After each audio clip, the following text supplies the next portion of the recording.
500 years ago, Christmas was celebrated every bit as enthusiastically as it is today. If anything, it was bigger. Noise! All work stopped on Christmas Eve for 12 days of revelry and feasting. Fly cake, everyone! Culminating on the 12th night with the biggest party of the year when madness reigned. Our Lord of Misrule! Historian Ruth Goodman and archaeologists Tom Pinfold and Peter Ginn have spent the last 6 months turning the clock back to Tudor England, working as farmers under the watchful eye of the country's biggest landowners, the monasteries. Now they are returning to celebrate Christmas, Tudor style. They must revive lost skills to prepare feasts, learn the art of falconry to catch game for a grand banquet at the monastery. Ooh, very good, well done. While welcoming new life to their farm. Merry Christmas, little pigs.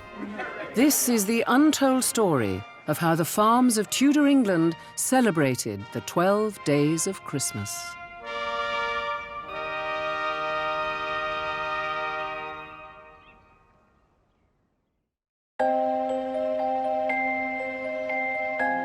Celebrating the winter solstice is a tradition that goes back millennia. From this point on, the sun is getting higher in the sky and the days are getting longer. The Romans celebrated it with Saturnalia, the Norsemen had Yule, and by the Tudor era, it had evolved into a Christian feast marking the birth of Christ. It has got that Christmas feel, don't you think? It does, but let's face it, Christmas for the Tudors was 12 days of feasting and fun. I know. Looking forward to that, but all the prep work we've got to do beforehand. I can really feel that nip in the air. Before the 12 days of Christmas came Advent. 24 days of fasting while preparing food for the feasts to come. Advent's a long time, isn't it, Tom? It is, but this is our prep time for the 12 days of Christmas, isn't it? Well, are you looking forward to it?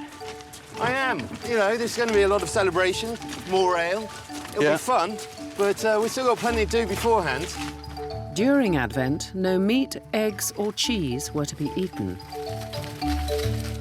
This was not just a religious observance, but also a chance to save food and money for the feasting ahead. Oh, don't say that, Ruth.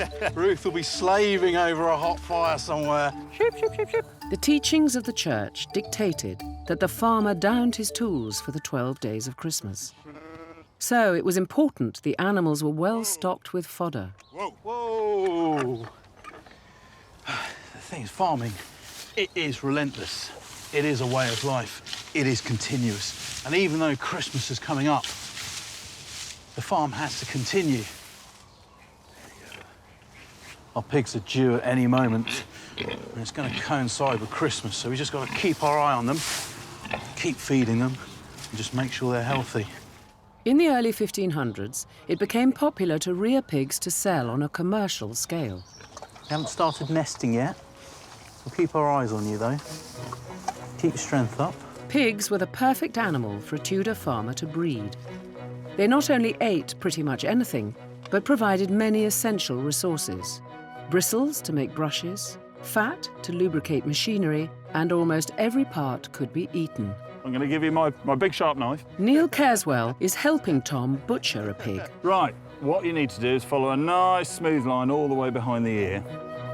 Turkey didn't become popular until the late 18th century. The centrepiece of the Tudor Christmas dinner was the pig's head. Shall we flip it over and do the other side? OK. It was a tradition that dated back to the Anglo-Saxons. Back then, it would have been the head of a wild boar, but they were hunted to extinction in the 13th century. Now, the bit that not many people like doing is you literally just got to twist the head off. You serious? Yeah, serious. Do you want me to do it, Tom? I think it's probably best. I'm going to watch that. He says. There we go. Remarkable. Christmas dinner. Tom's taking the pig's head to Ruth, who will prepare it for the Christmas dinner. Quite a big pig's head for you. First, the skull is removed to create a cavity that will be stuffed with meat. That's what I need to do, is to keep all the flesh and the skin in one piece, because I'm going to reform it into a pig's head without the skull. Christmas was such an important celebration that people went to extraordinary lengths for it. You can see that this is not the sort of thing you'd want for an everyday dinner. It just takes ages. It might seem strange to us that it was a boar's head that was the Christmas dish, but I think you have to think of it in its sort of cultural context. To hunt a wild boar is a really scary thing to do. They are really feisty beasts. An adult wild male boar is a big creature, and it can easily kill a person. And if you've only got spears to hunt it with, and that's what they used, then it takes a real degree of courage. And as such, it had a very special place. You know, the boar's head, the trophy from such a hunt, must have made a big impact.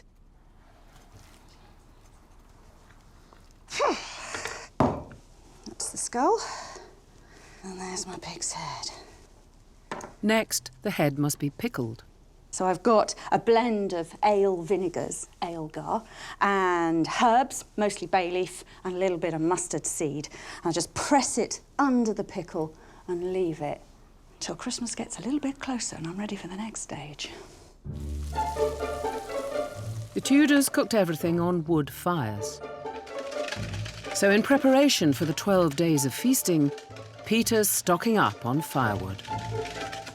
Anyone who's done any cooking on Christmas Day knows that some of the most stressful period of your life is the 3 hours you spend in the kitchen with saucepans here, mixing bowls there. Is the turkey defrosted? Will it fit in the oven? Ruth's got like 12 days of this, so I've just got to make sure that this wood pile is stocked nicely and she's a happy lady. Otherwise, I might find myself sleeping in the cowshed. The only way to adjust the heat on a Tudor stove was by burning different types of wood.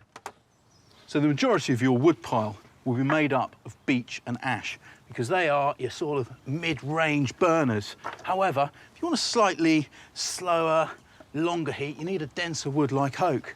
Whereas if you want a flash fry, go for hazel. And there he is. The pig's head has been pickled in vinegar, herbs and mustard. Now it's ready for the next stage, stuffing with chopped pork. So I'm trying to make him look, in the finished thing, as lifelike as possible. Tough stuff, pigskin. To contain the stuffing, Ruth's sewing up the head as she goes. So I made him into a sort of floppy bag. Now I can carry on stuffing. A little bit more meat there. She's also adding an ingredient that was a rare delicacy in Tudor England, raisins. And I've made this raisiny paste, and that's going to go right in the centre of the boar's head. Imported from the Mediterranean, they would have been very expensive and used sparingly. Once stuffed and sewn up, the entire head is wrapped in cloth to hold it together, ready for cooking.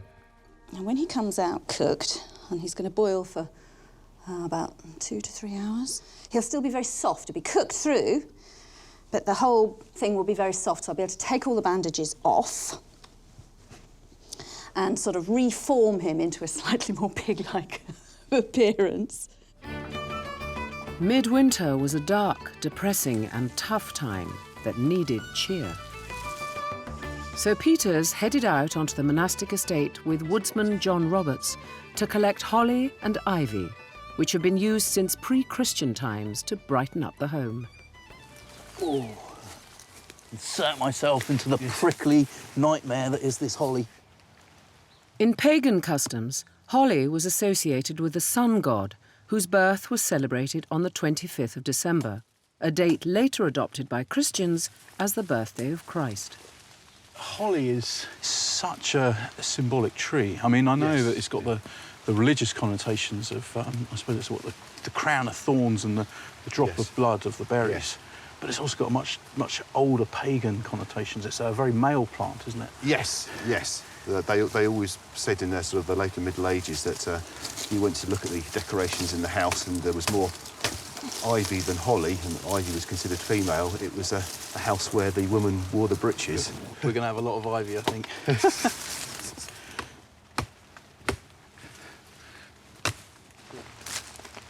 We can take these lower bits, yeah? Yeah, yeah.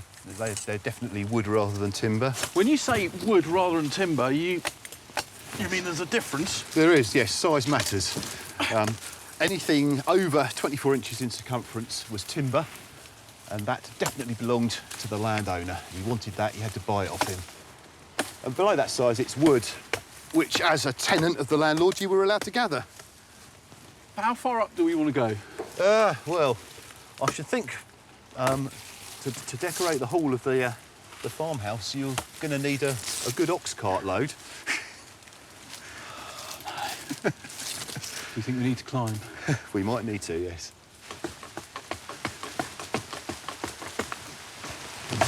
Ah, there we go. Oh, that was satisfying. Right. Oh, uh-oh. Is there much folklore surrounding holly? Oh, yes, a great deal. A lot of people believe that it shouldn't be brought into the home unless it was Christmas time, or in fact, you shouldn't cut it unless it was Christmas time. And locally, on the estate here, up until the 1960s, 70s, the woodsmen wouldn't fell holly trees. They would pollard them, they trim them, but they wouldn't fell them. I just think it's a good excuse for them not to get prickled. Yes. Oh, that's satisfying. Yep. And it stayed together. Marvellous. Right. Oh. While the pig's head cooks, Ruth makes a Tudor version of Christmas pudding. Right, I'm going to make some frumenty. Frumenty was a popular Tudor dish made by boiling cracked wheat in milk. But at Christmas, there were special added ingredients. Now to put in the flavouring, and this really is the flavour of Christmas. Then, like now, the flavours of Christmas were dried fruit and spices. Now that's quite exotic, all those raisins coming in from the Mediterranean. But the spices, they're truly exotic. So I've ground up a little cinnamon bark, scraped half of a nutmeg, and crushed a dried ginger root. These had travelled such a distance to get here, halfway around the world, traded hand to hand by one merchant to the next, to the next, to the next. But that's why people wanted them at Christmas. They're just that hint of the luxury of the aristocracy and the royalty. They're a taste reminder of the best, the most expensive experience that you could have in Tudor Britain. Decorating the house at midwinter is a tradition that goes back millennia. So Peter and Tom are making a Christmas crown to hang from the ceiling of their farmhouse. That's good. Yeah. I like it. Although there are records of huge decorated crowns, there are no surviving instructions as to how they were made. But yeah, I was thinking arching, weaving. So the boys are experimenting. You can snap at any moment. Oh! I hate this crown. Already, I hate this crown. So we've realised that to keep the tension in these vertical rods, we need to actually weight down the middle, and that way it'll be a lot easier to weave in and out. Refuse to be beaten. And if you are going to be beaten, it's not going to be by something like this. They're reinforcing the crown by weaving hazel around the rim, using fence-building skills that every Tudor farmer would have known. This is just like wattlework or basketry. I suppose this is a giant basket. And as we build up, say, 6 inches, we'll have a very, very solid structure. Although this seems over-engineered, if you think about a Tudor farmstead, you think about a Tudor cottage, it's a huge open space because you've got a fire in the middle of the room. And in order to fill that with greenery, you need something on this scale. suspended, and it'll be a fixture, a centrepiece. And there are records of people doing this. Not just, oh, some people did this. This was a very, very common thing.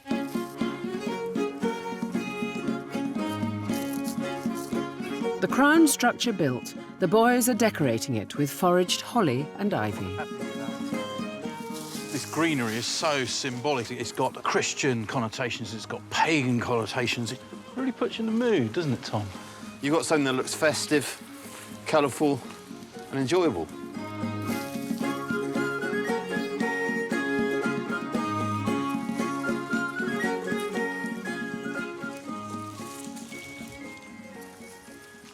This is our Christmas crown.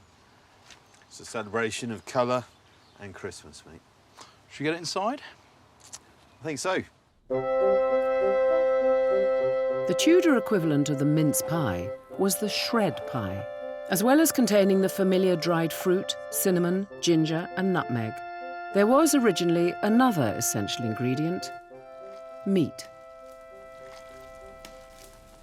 It's funny, isn't it? Over 500 years, and yeah, Christmas food has changed, but there's these little sort of threads of continuity through it, particularly that spice and raisin mix.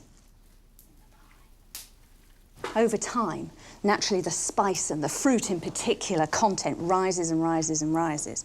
By 1600, 100 years later, you would have doubled the amount of raisins and spices in there at the same sort of cost. By 1900, there was next to no meat left at all. The Tudor cook didn't have pie tins. The technology to make them cheaply didn't come along until the 1800s. So the pastry had to be robust enough to support itself in the oven. Come in. Hands out the way. That goes on top, yeah. The pies are then baked in the bread oven. I'll lit my faggot. What a way to light your oven, eh? No boring pressing the button. Takes this oven about 40 minutes, 45 minutes to get the heat just right. And I gauge the temperature by watching the flames. If you look at the moment, they're very orangey yellow and very vertical. It's really cold in there. But as this faggot starts to burn down and I start to put the other faggots in, the heat will start to build. Push the last bits in. You might notice that there's no chimney there. The waste gases, the smoke and any other heat has to come out the same hole that the wood goes in, and that's deliberate. If you put a chimney in, you've totally ruined it. It won't work as an oven. What I need to do is trap all the heat from the fire. It is the space that I'm heating, not the food. There's no food anywhere near it at the fire at the moment. As these stones get hot, they become the oven. When it's hot enough, I take the fire out, put the food in where the fire used to be, and the hot stones do the cooking for me. In Tudor England, December the 21st was St. Thomas's Day, when those who couldn't afford to celebrate Christmas appealed to the better off for charity. Oh, that must be the Thomases. Hang on! It was known as Thomasing. I've got a bowl prepared for them already. Hi! Happy Christmas! I've got a bowl for you already. There we go. Enjoy it. Bye. Bye. It was the tradition for poorer members of the community to go all round their neighbours, banging on the door, begging, I suppose, but in a nice way, for some ingredients towards their Christmas dinner. And the traditional gift was a big bowl of flour. The oven is now up to temperature, so the fire is raked out and the pies put in.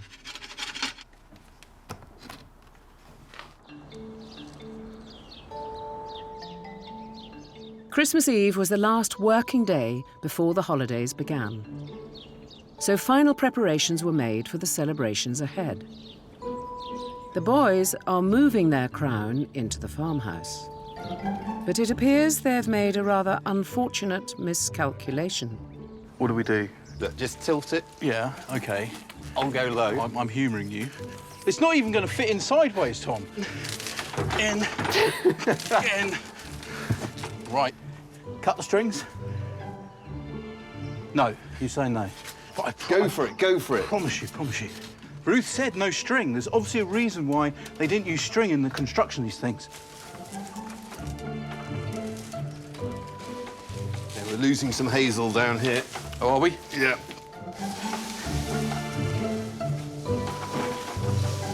Heave! Finally, the Christmas crown takes pride of place in the farmhouse. That's good. That's good. That's good there, isn't it? Look at that. It's up there. I can smell the cooking, can't you? That's good. That's good.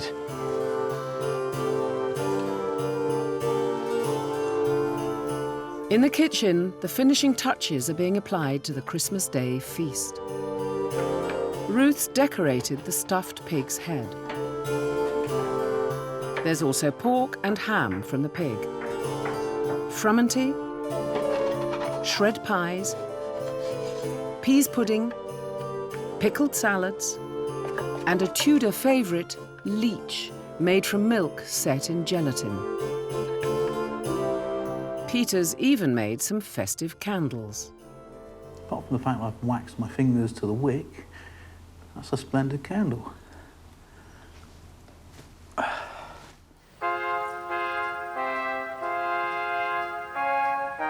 Christmas Day. In 1500, this was the first of the 12 days of Christmas.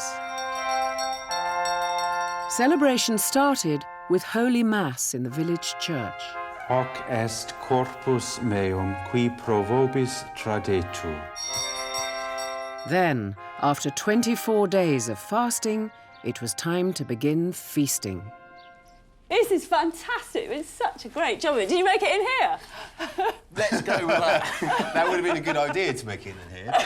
It's almost as good as the food. This is I know. amazing. Stuff yourself stupid at Christmas. Might be plain, but it's plenty of it. Guests. Come on in, come on in. Do you want Take to a take view. these seats because they're nice and tall? And you need that, Neil. You made that great. Thanks for coming. As was the custom, Peter, Tom and Ruth have invited those who have worked on the farm over the past year to their banquet. Benedictus, benedicat, per Jesum, Christum, Dominum, Nostrum. Amen. Amen.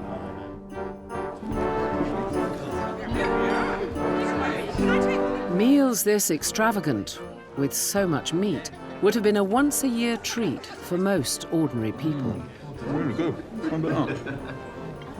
According to Tudor theory of food digestion, the pork being the closest to the human body is the thing that gives the most nutrient. But unfortunately, it can sometimes overwhelm your system. Right. So if you eat too much pig and pork and your system isn't up to it, it can all go horribly wrong. You can get yourself very ill. Yeah. So you line the base of your stomach with things particularly like a pottage, and then you put the grosser meats on top, and then you close it all off with cheese. You know, modern dining technique still follows that same medieval digestion, that we still have soup, followed by red meat, followed by the sort of pudding-y things, and then finish with cheese.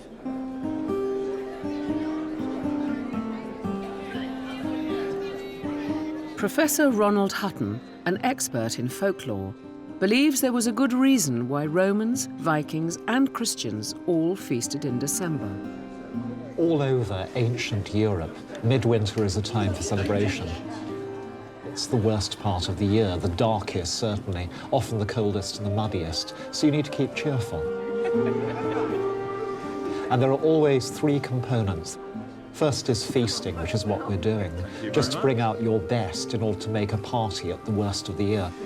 Second is lighting up your place. We got the sunlight streaming pallidly through the windows now. In the evening, we'd have logs in the grate, we'd have candles blazing. And the third thing is greenery, which is what the holly and ivy is about. It's bringing in whatever is still green in the woods to remind us that out there life is still going on. It's really good therapy. What's ale? What's ale?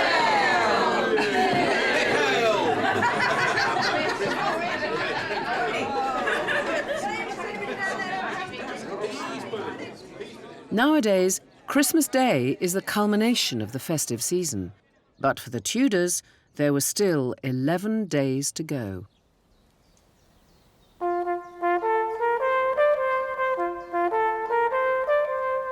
The second day of Christmas, now called Boxing Day, was the feast of St. Stephen. For farmers, although no work was done in the fields, there were still the animals to check on. How many of you are there? In the pig pen, there are some new arrivals. And we're doing minimal farming for the 12 days of Christmas, but we're still checking on our animals. And sure enough, the rustling in the back of the sty has turned into the greatest Christmas present ever. We have piglets. I mean, they're almost pure breed Tamworth. They have been crossed with another breed, which hopefully will make them quite hardy. And I mean, not only are the piglets healthy and running around, but also the mothers, they've come out of the sty as well, because, you know, if they take to their beds for too long, it could be an indicator of a much more serious illness, maybe something like farrowing flu, which is a killer. But no, they're good, which means the piglets are good. God, look what you've done with the place. You made it all muddy.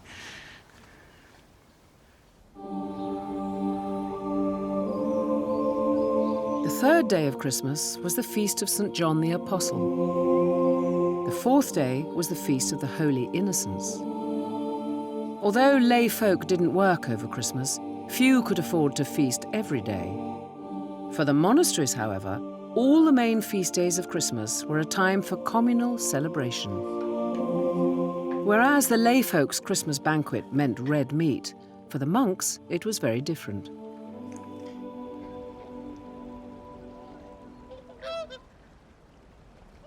Christmas was a time of feasting for everyone in society. You ate as much as you could afford to eat, and that implied right across the board. But in the monasteries, there was still just a little hint of a nod towards the austerity of an ascetic life. Too much red meat stimulated virility. And for monks, and indeed nuns, that was something of a problem. So the feasting that went on within the monasteries over Christmas tended to be much more towards the poultry. Swans were quite regularly part of people's poultry yards. They were kept alongside the geese and the ducks. If we're going to help the monks to have a really great Christmas, we're going to need to be supplying them with a huge volume of poultry. Today, swans are a protected species in England, so cannot be killed for food. But Tudor monasteries would have raised them especially for the table, along with geese, ducks, and chicken. These were complemented by wild game like pheasant, partridge, and woodcock. But catching game in an age without shotguns was not easy. Falcons were deployed to intercept birds in the air and bring them to the ground. This is exactly the kind of bird that would have been used for specialist fowling, yes. Emma and Mike Raphael are teaching Ruth and Tom the art of falconry. There were two types of falconer: aristocratic amateurs who practiced it as a sport, and professionals who captured game for the dinner table. You are amazing. And how on earth do you get a bird to do this for you? You cannot train a bird of prey. It's not got the mental aptitude to be trained. So when you're out hunting, it's hunting actually for itself. You're more witnessing what's going on and hopefully managing to do that in an enclosed area whereby when the bird has caught something, you can make in, swap it for what it's caught. What it's caught goes in your bag for your table, and then you give it some different food on the glove to get the bird up to the glove. She'll actually never know who I am. So she'll never actually come back to me. So there'll never be any bond between bird and man. There might be between man and bird, but not from bird to man. It's one of these things. It's one of these things with females that you love them to bits, but there's nothing back. Nothing back whatsoever. Not sure what he's trying to say there. Although falcons cannot be trained, their hunting instincts can be controlled using a hood. Ben Long makes leather hoods for falcons, which can be quickly removed when the bird is required to hunt. It's not like sewing, it's more of an engineering project, really.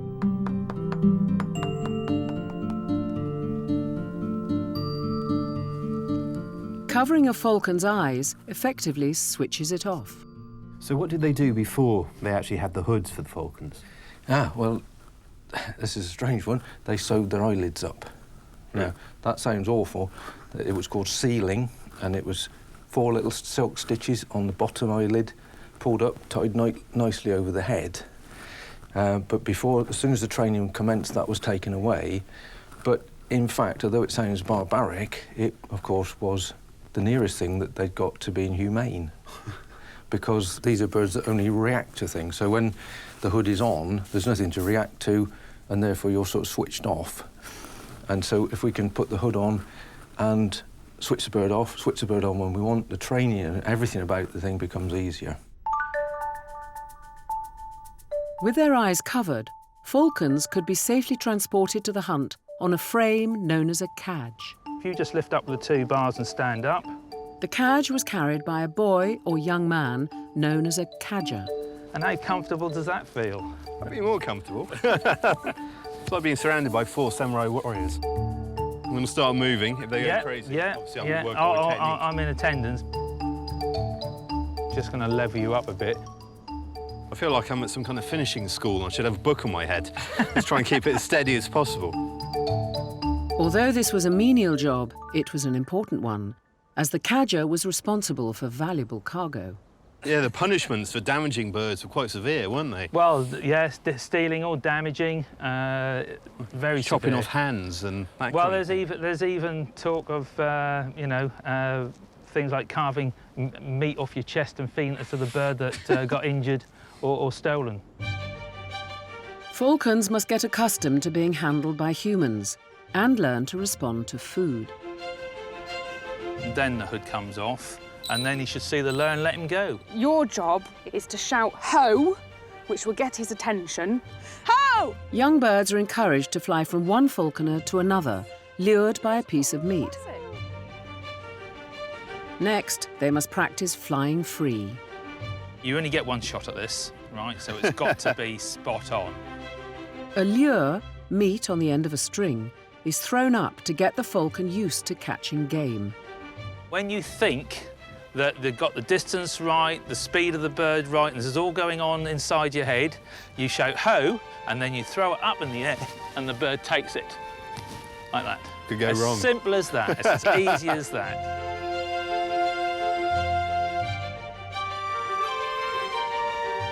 Hey! Done! Success! That's it. And the hood is off. Raise it up. And just let nature take its course. This is going to be a real high one. Shout ho! And up now! Now! Oh, well done! That was precision throwing. He takes no prisoners, this bird.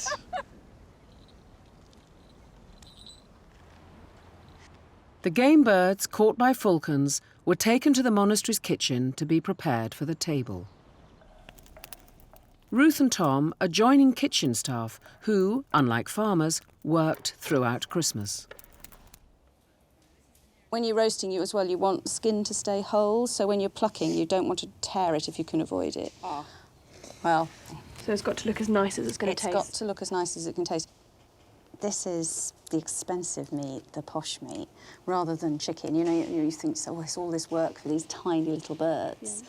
But that's the point. People want to show off the whole bird, and they want it to turn up on the table in a recognisable form, so with the beak and heads... Oh, everything on? As much on as possible, so that when it turns up to table, you know, they're going to go, oh, yes, well, you know, so my falcon brought down those woodcock.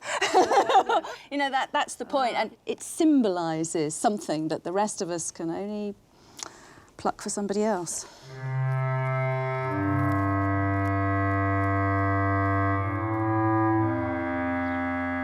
The 5th day of Christmas was also one of the most important, the feast of St. Thomas Becket. Becket was the Archbishop of Canterbury murdered during Christmas 1170, after challenging the king's authority over the church.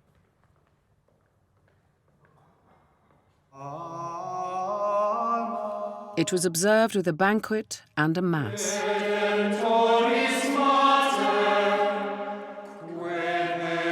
The choir is performing a Christmas antiphon, the precursor to a modern hymn.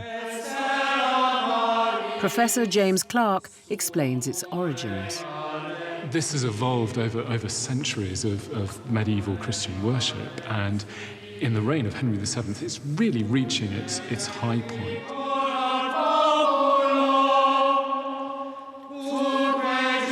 This was a new style of singing that was being adopted in the late 1400s. Create that variety of vocal sound, they've brought in professional adult singers and the boys, and so they can have the richness of the different voice parts coming together to create that wonderful, wonderful sound.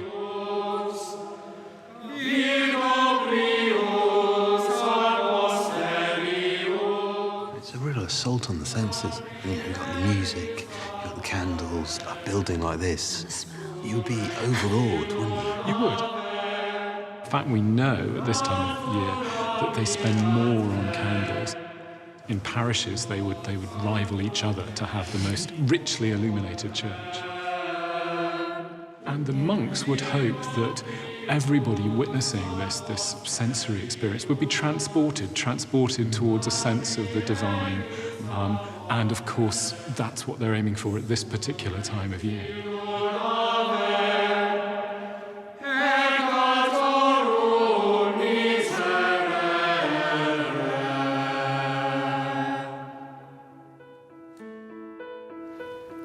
Tudor monasteries were hierarchical and strictly organised.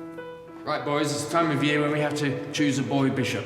But at Christmas, for one day only, rules were relaxed and roles reversed. These are the boy bishop revels, and the boys who attend the grammar school that the monks have set up, they're being allowed to let their hair down after all of their hard work to subvert authority a little bit. So this year's boy bishop is Josh, and we'll get you dressed. So they elect one of their favourite fellow schoolboys to become bishop for a few hours. Our Father, who art in heaven, hallowed be thy name. Like letting off steam a little bit. It's a little safety valve in a society that's so very rigidly ordered. Yes, that's right. This is a society that not only has a strong sense of social hierarchy, but also understands that everybody has their allotted role. And for these boys, they've lived under that authority throughout the year, and now they can turn the tables. Role reversal at Christmas happened throughout Tudor society. In schools, pupils took over by locking out staff for a day. And even the aristocracy got in on the act, allowing a peasant to take charge of the celebrations. In the kitchens, final preparations are being made for the monks' banquet.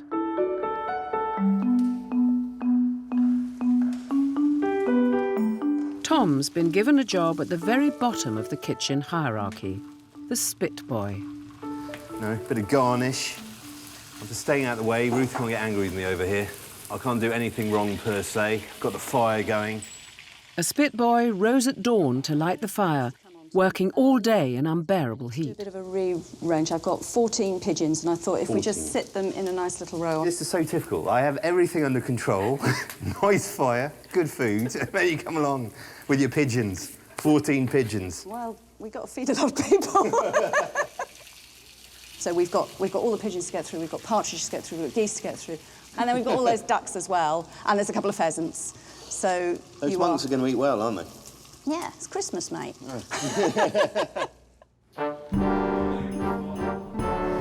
In the refectory, the feast is served. The centrepiece of the banquet was a magnificent swan pie. Once the meat was removed and put in the pie, the swan's feathers were stuffed and placed on top. Swan was one of the most expensive and luxurious dishes, so a show was made of its presentation.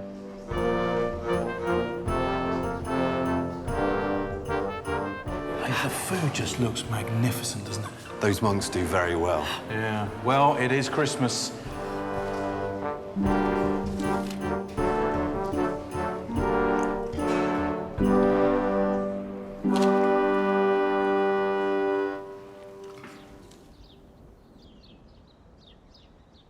The seventh day of Christmas was New Year's Eve. Christmas gave people some rare time for recreation, and the usual restrictions on the playing of games in public were lifted. But there was an expectation that some of that holiday spirit would be channeled into something useful, like archery. I suppose both Henry VII and Henry VIII put in place legislation to protect archery. I suppose it was being threatened by other sports. Yeah, I mean, people were starting to sort of spend their Sunday afternoons playing things like football. And what happened to that? Yeah, right. So the government is all saying, you know, the kings are saying, we need you out there practising your archery, chaps, you know. Archer Derek Hutchinson is teaching the team the basics.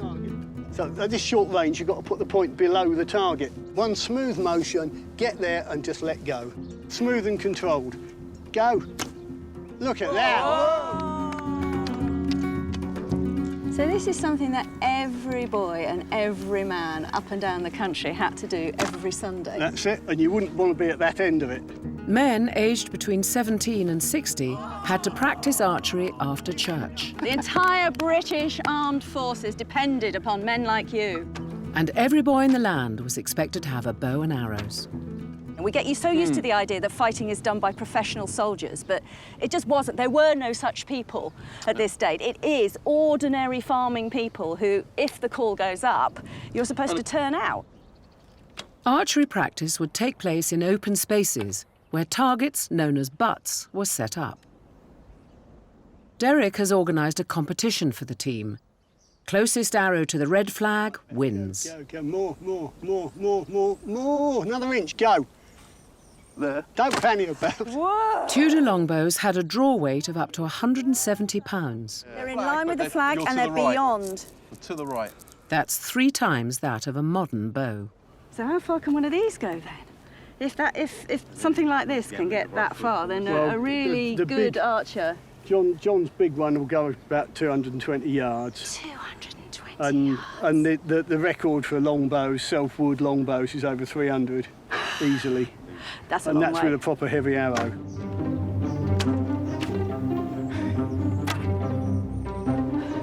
Good height. It's time to see how the team have fared. Look at this one. No. What? No! That is 2 and a bit meters.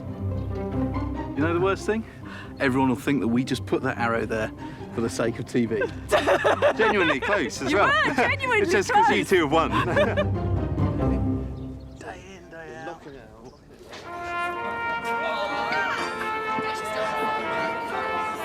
The 8th day of Christmas was New Year's Day, another opportunity for revelry. Unlike today, where seeing in the new year marks the end of the holidays, the Tudors had another 4 days to go.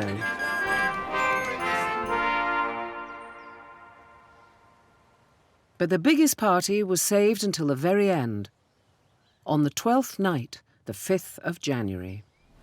I've been feeding such large numbers for so many days now.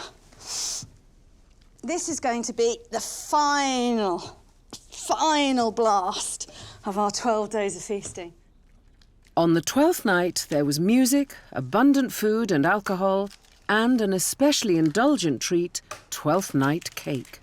I'm going to use eggs and butter in large quantities and work them in to enrich it.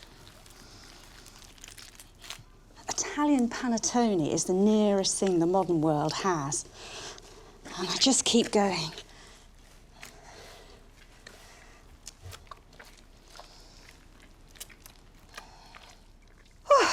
Now I start with the flavours. So we're back on the Christmas flavours. Handful of raisins.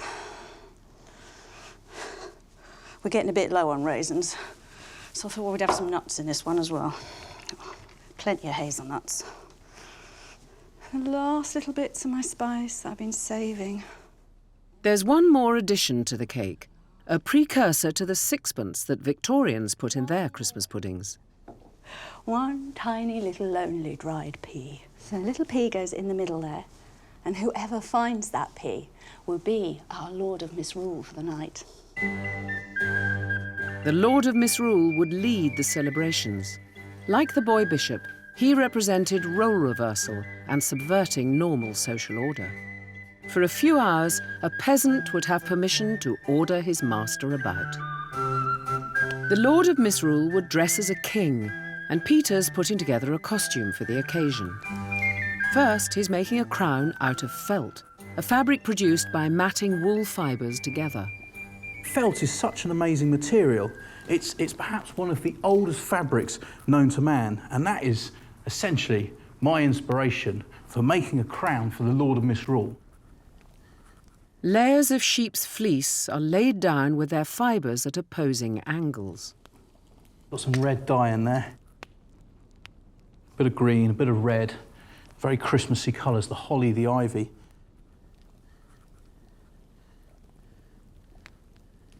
Wisp this over the top, like a woolen mist through which our Christmas colours will glow.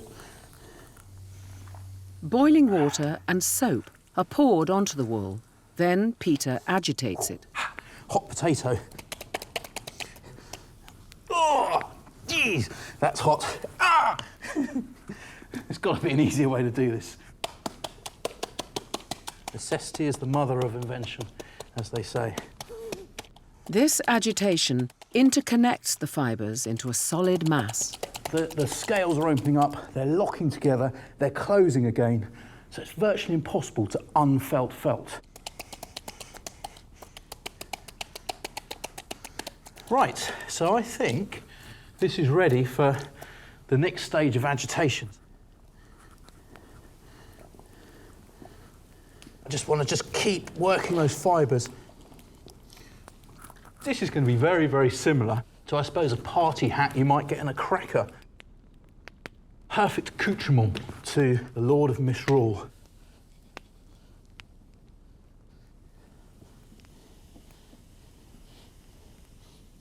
And there we have it. When I sew this up, hopefully we have a crown fit for a Lord of Misrule. Right, chaos! No one else here. Right.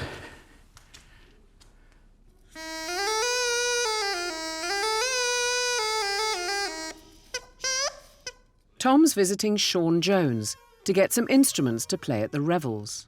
In an age without recorded music, singing, dancing and playing instruments were essential ingredients of a Tudor Christmas party.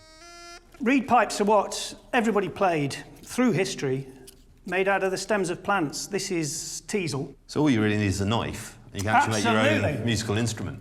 To move from this to a fancier instrument, we're going to make it out of wood. Based on the same principle as the teasel pipe, Sean's making Tudor bagpipes. First, wooden poles are hollowed out to make the pipes.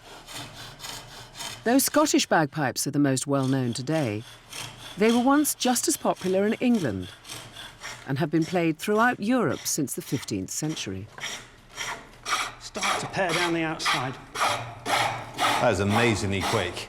I imagine it's one of those jobs you could actually end up taking off too much because you're just trying to perfect. There's no way back.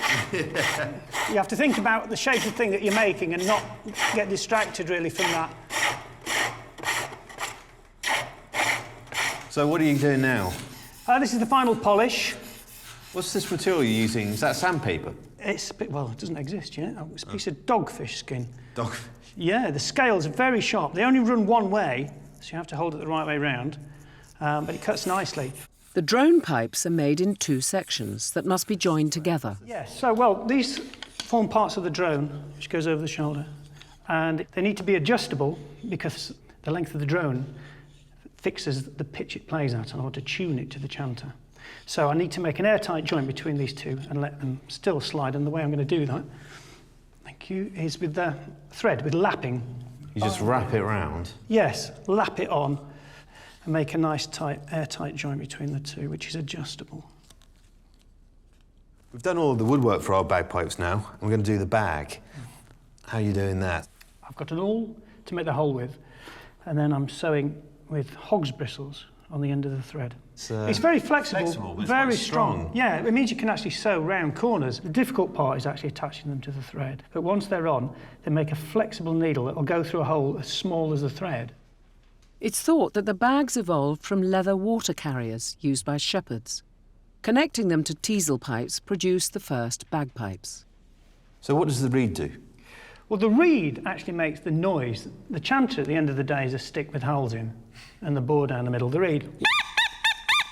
There's two blades that beat together and let the air through, opening and closing all the time.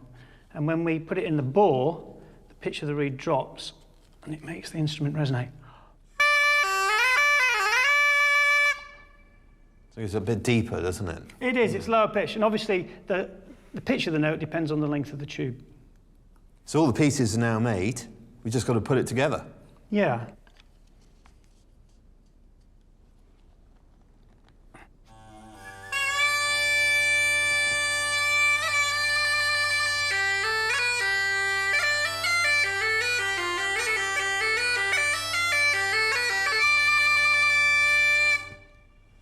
Brilliant.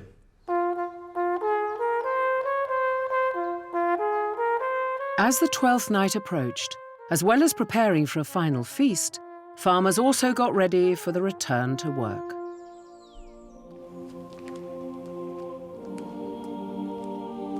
To ensure a bountiful harvest, farmers asked the monastery to bless a relic of a saint and parade it across their land. Professor James Clark has come to explain the ritual. So what would we as tenants be hoping this would achieve for us? You would hope that because of the presence of the relic, there would be a charge of the spiritual power that would ensure good farming year, the right climate for crops to grow and for the livestock to thrive. You bring the relic and crops grow. It's almost like a magic amulet. Yes, that's right, that there is a sense in which this, again, is a tangible link to something that is very intangible, something that is charged with a kind of supernatural air, and there would be hope amongst the onlookers that something supernatural would happen here.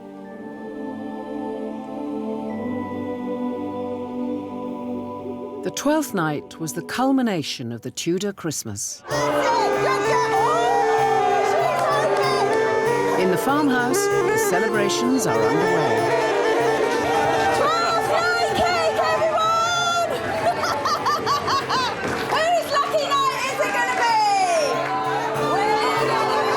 be? With abundant food and drink consumed, it's time to select a Lord of Misrule for the evening. Who's got a pea? Who's got the pea? Who?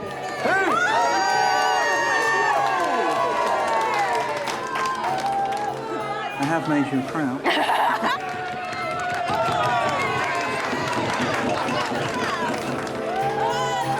And we have our Lord of Misrule!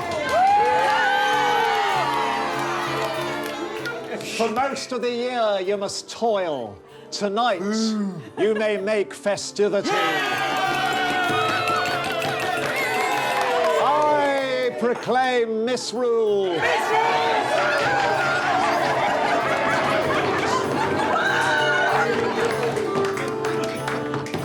It's an idea that has come from ancient Rome, where at Saturnalia, the feast of midwinter, a slave used to be put in charge of noble households in order to turn the world topsy-turvy and devise party games and entertainments for midwinter. The Lord of Misrule has called for a game to be played. And then one more. The egg game was a Tudor favourite. An egg was tossed back and forth as the players moved further apart. The first to drop it lost.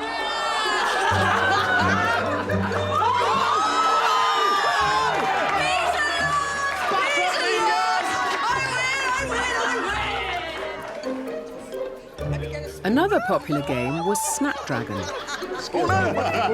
Raisins soaked in brandy was set alight. Just one. Ow!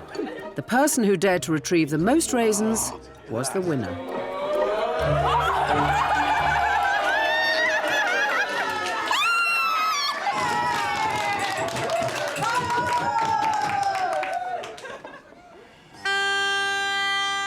Next, the revellers would head out carol singing, known as wassailing, accompanied by the bagpipes.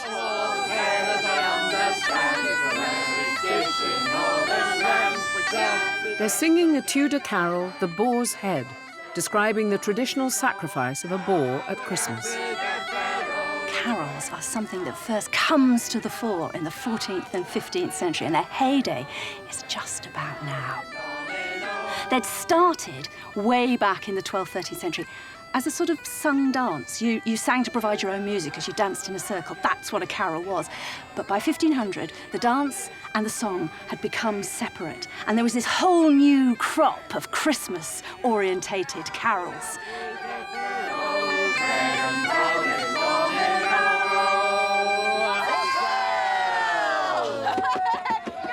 We Wish You a Merry Christmas, Ding Dong Merrily on High, In Dulci Jubilo, and the Coventry Carol all have their roots in this period. Wassailers moved from house to house, receiving food and drink in exchange for goodwill. I'll tell you what, those bagpipes sound fantastic. Yeah, I know, they are absolutely perfect, although I can't hear them over your triangle. I know. I'm not sure that's music.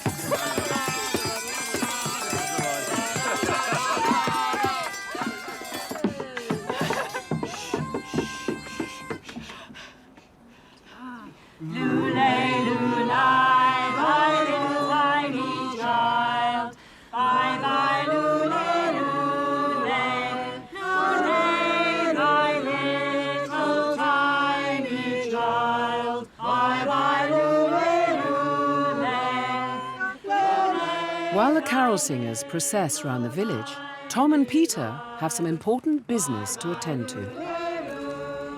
Even though it's Christmas, you've got to think about the smallest members of the farm.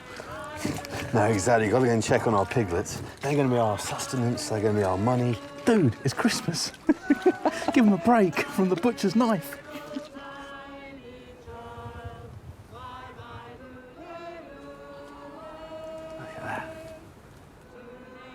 All snuggled together with their mums. We're happy, they're happy. Feel quite content. Merry Christmas, little pigs. We'll see you in the morning.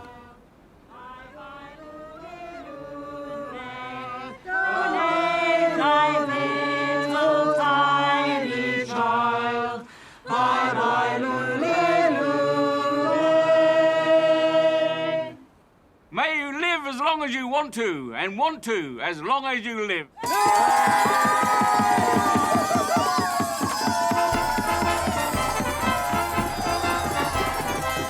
The Tudor farmer would make the most of this last night of revelry.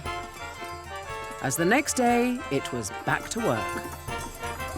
The first Monday after Christmas was Plow Monday, and the farming year would begin all over again.